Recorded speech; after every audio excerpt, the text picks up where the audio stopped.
friends, it's Brecky. I'm the Working Writer Mom, and this is a channel dedicated to balancing your career, your creativity, and your kids. And today I am talking about what I'm going to be doing for my hybrid school-at-home program with my two oldest sons. So some of you who have been around know that I have 4 kids, and my 2 oldest are my 2 stepsons who are 12 and 10, so they're going into 7th and 5th grades. And we're going to be using a remote schooling model where my sons will have the same teachers that they would have had they gone to the actual public school classroom, but they're going to be doing everything at home. There are a lot of considerations that went into the decision to do this. I personally would have preferred to do a homeschool curriculum with them because it would have allowed them a lot more creativity and allowed them to do a lot more interest-driven curriculum, basically, but it wasn't my decision to make as the stepmom. But their mom and dad came to the decision that remote schooling was what was best, and I totally agree that being at home and doing school was best for our kids and our location. That being said, we've decided to add in a few things for a morning time or morning basket kind of program to give them about 30 to 40 minutes of additional sort of enrichment and interest-led education that I hope keeps them super excited. The goal of this morning time isn't to burden them with more work or to give them busy work of any kind. The goal with morning time for us is to really instill more curiosity around learning, more love of learning itself through topics that we feel are not covered appropriately in the public school system and that we are able to kind of flesh out and add to their school at home curriculum. Now, all of these books would totally work for a family that is homeschooling or is doing another kind of remote or virtual learning option, or even a family that is sending their kids to school in a hybrid option where they're going a few days a week and they're home a few days a week. And frankly, even if your kids were going full-time to public school or to private school, you could add some of these in on a once or twice a week rotation to, again, add some enrichment and fill in the gaps that a public school education just has. I want to start with a caveat that I believe in public education. My husband and I were both fully public educated, and I really believe that it is important for us to have quality public education, and I bless our public school teachers. They are champions. However, it's not always the right option for everyone, and because we don't fund public schools, we have really large classrooms, and when you have really large classrooms, you have to spend a lot more time on classroom management rather than doing inventive and creative curriculum. So that being said, we wanted to fill in some of the gaps and to do more with the education for this 1 year that we're given, that we're going to have them schooled at home. The first thing that I want to start with is our Bible curriculum. Yes, my husband and I are Christian. We are raising the boys in a progressive Christian family.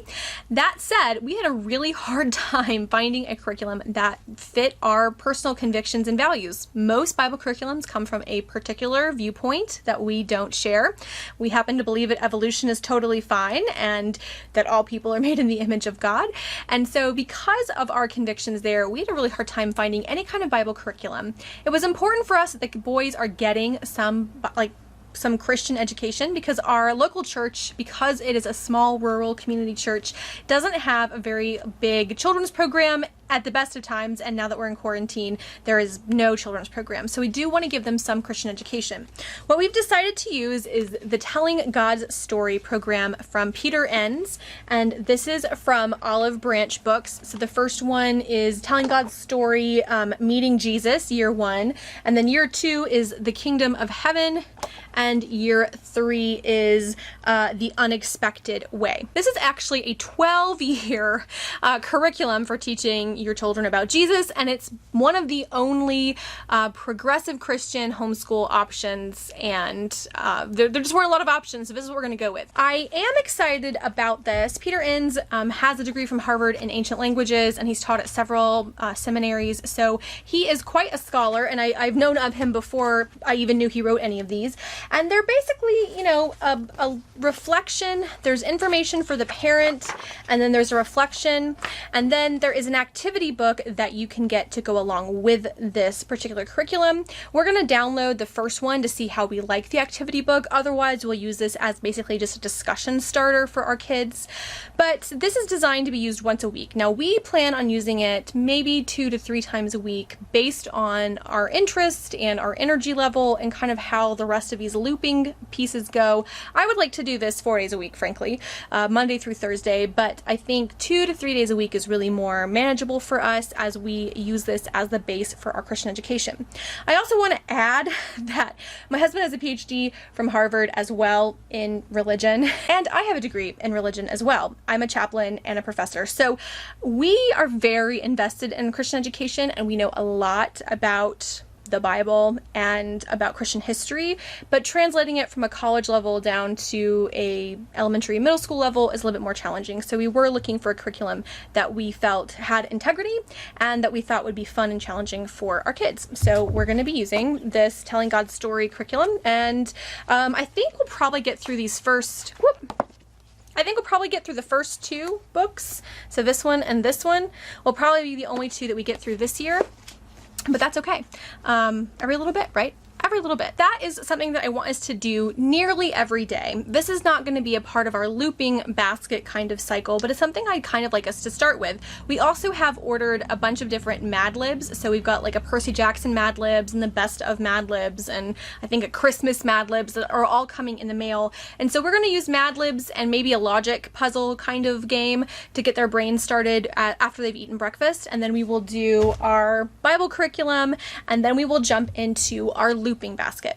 A looping basket basically is this idea that you have 2, 3, 4, 5, however many different subjects that you only want to study on a loop. You don't need to study them every day. Some people have them very scheduled out. So some people have a Monday, Wednesday, Friday loop that they do, and then a Tuesday, Thursday loop that they do. Some people are a lot more flexible. I'm flexible like this, where we're going to have 3 to 4 subjects that we are going to study, and we do one a day. And if we miss a day, oh well, we just keep going, right? And these are really enrichment to what they're already going to be getting with remote learning. Now, a lot of these have come up out of the interests the boys have already showed me. These are not just things we've decided, but these are things that have come out of conversations. And the first one was a conversation we had today, which is world history. We're going to be using Story of the World volumes 1 and 2. So this is ancient history, and this is the fall of Rome to the Renaissance, so really sort of the medieval period. And we're going to be using these to do sort of a gallivanting ride through world history. We're not going to be reading all of either of these, but the idea is that once or twice a week, based on interest and energy level, we're going to dip in and read about a chunk of history with an emphasis on areas of history we haven't learned about in school.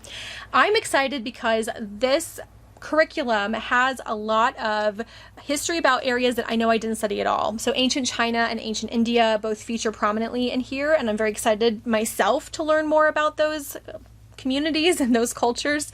And then I haven't really read as much about this, but they do have, like I said, China and India and Africa and the Americas, and they kind of look at all of world history. And while it is still Western centric, right, it's still very European heavy, it does survey everything, and it's in little bite-sized chunks that are something that we could read fairly quickly and have a conversation about. And if there was a topic that was of particular interest, the boys could then do as much research as they wanted. We could watch a documentary. I would be able to go and download the activity pages as we decided we needed them.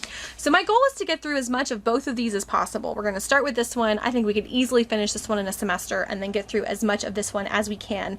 Again, reading it once, maybe twice a week, dipping in, getting a lesson. If we want to do an activity, doing an activity, but allowing this to be a curriculum that is based on interest-led learning. And I love history, so my kids love history. This will just be really fun for us to do together. On that same note, we have another interest-led learning loop, and that is going to be myths and legends. Now, this is the old time life. I don't know if you can see that. This is an old time life set that my dad got way back when I was in high school. So these are fairly dated. They're about 20 years old, but these have excellent pictures. See if you can see. They have a lot of pictures in here, and a lot of text, and just they're very readable, very bright, very colorful, and we have this huge set of like 15 different books, and they cover all sorts of myths and legends, not just Greek and Roman like I have here, but they also have Celtic and Norse and Egyptian and Chinese and Korean and African and Native American and Central Incan and like Central American. They have so many different myths and legends from all around the world, and they are fairly, like, the writing is not little kid writing. I mean, it's definitely something an adult could sit down and read, but my boys have both sat down and read them. My oldest loves it more, but they both have found them really fascinating. And so I think this year we want to read through some myths and legends. The boys are already talking about creating playing cards that have different gods from different cultures and different like mythological creatures with different cultures and like all the different attributes of those creatures and battling it out in like a card game with the mythological creatures. So they're very excited about this. And so based on their energy and based on their excitement, we're going to do a read through some of the myths of different cultures around the world. I don't have any structure for it. I don't have a plan other than that they really want to do it. And we already owned all these books, and I have some books on Greek and Roman myths as well. And so we're going to use this again once a week to dip in, read a legend, learn something, talk about it, create our little, playing card, and that's it. This is totally interest-led. Again, it's filling in the gaps that a public school can't provide, and I think it will add a lot of energy and a lot of fun to our weeks. Our third and possibly final looping curricula that we're going to do is philosophy for kids, 40 fun questions that will help you wonder about everything. Now, I got the idea for this from Angie Braniff over at The Scattered Nest. She's been homeschooling forever and said that she got this for her kids and they really, really enjoyed it. My husband is also a professor of philosophy, religion and philosophy, and so teaching philosophy young and getting those concepts into our kids' brains young is something that we both really want and that he personally is invested in. He wants them to have the tools to think ethically about all the quandaries that we face. And so this looked really excellent from when I looked at it online, and I got it and I have not been disappointed. These are really interesting. They have a philosopher and then they pose a question. And so then you read about the question and what the philosopher said about it, and then you read kind of a case study, and then you answer some discussion questions. And so the idea of doing this once a week as a kind of brain game, as some good ethical foundations and character development, just seemed really fun and really apropos with their father, who will be, home with us a couple of days a week, educating with us. And so it just seemed like something that made sense for us as educators and parents that are educating, as well as for our kids. And so I'm excited to incorporate a philosophy component into our morning basket. So right now we have 3 loops. We have world history, mythology, and philosophy that will be on a looping system. So we'll do world history on Monday, and then myths on Tuesday, and then philosophy on Wednesday, and then potentially go back to world history on Thursday, and so on. We might add in a Black history unit. There's a couple of books I'm looking at and I'm going to potentially get, and I just want to see whether or not that's too overwhelming for this first semester at home. Whether having 4 looping kind of topics that we're going to cover, so really just doing 1 a week, is what we want to do, or if 3, giving us 2 days of flexibility, is better. I'm just going to see, but we are considering adding in a Black history component, and if I do end up doing that, I will do a video and show you the Black history books that we are going to be getting. But it is important for us that the boys are getting education on topics that are often whitewashed and misremembered in history. As a historian, I know how easy it is to retell history based on who wins and who loses. And so we do want them to have a good foundation and rounded history education to go along with all the other components they're going to be getting from their remote school learning. But as of right now, this is what we are planning on having in addition to the remote school learning. This will be a part of their morning time, which we hope will take about 30 to 45 minutes, and will set their day off with some good curiosity and some deep love of learning. Friends, comment down below and let me know, are you doing something like a morning basket, particularly if you're doing a hybrid or remote learning module where your kids have a curriculum that's kind of coming from outside?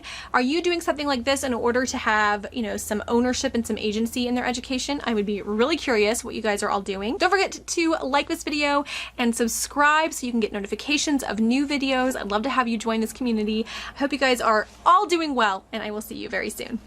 Bye.